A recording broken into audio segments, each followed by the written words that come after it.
What can I possibly add to such eloquent Afghans speaking from the heart about their own country, or indeed to someone who understands the geostrategic issues as well as Tom?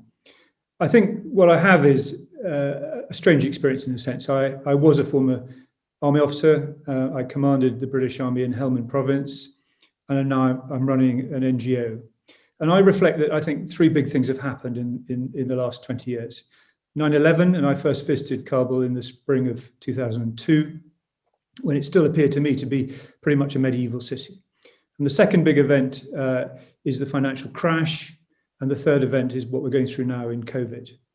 And the first decade of really started by that first event, 9/11, led to a decade of irresponsible intervention.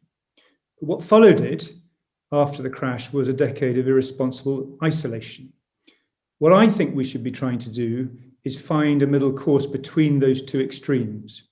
And what I really look for from the British government is a new approach to tackling this problem that is not heavy-handed, is not expensive, is not boots on the ground, but uses the many very talented, very experienced resources available to us. And I do believe that my own charity is one such example, to achieve the kind of effect that we need in Afghanistan.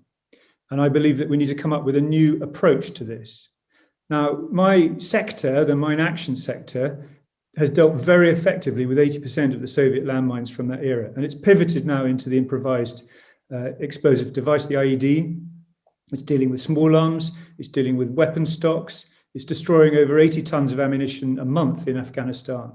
It's having an extraordinary effect, and it's relevant to the present problem, not the old one.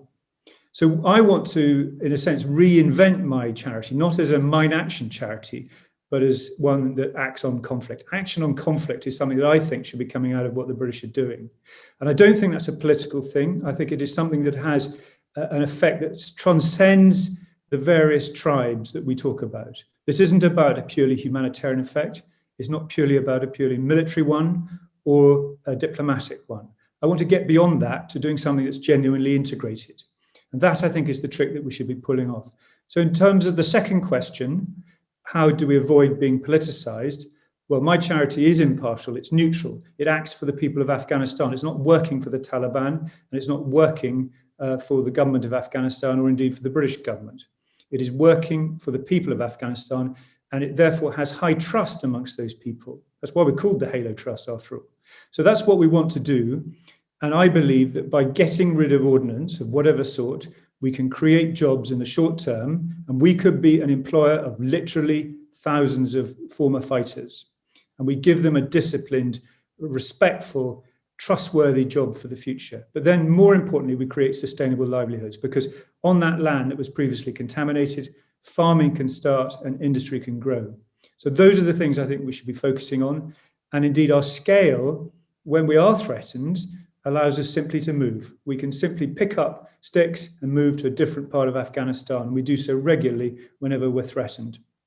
So we do maintain that impartiality. And I would like to see the British in particular begin to think about the tools at their disposal more as part of the forthcoming integrated review and act on conflict.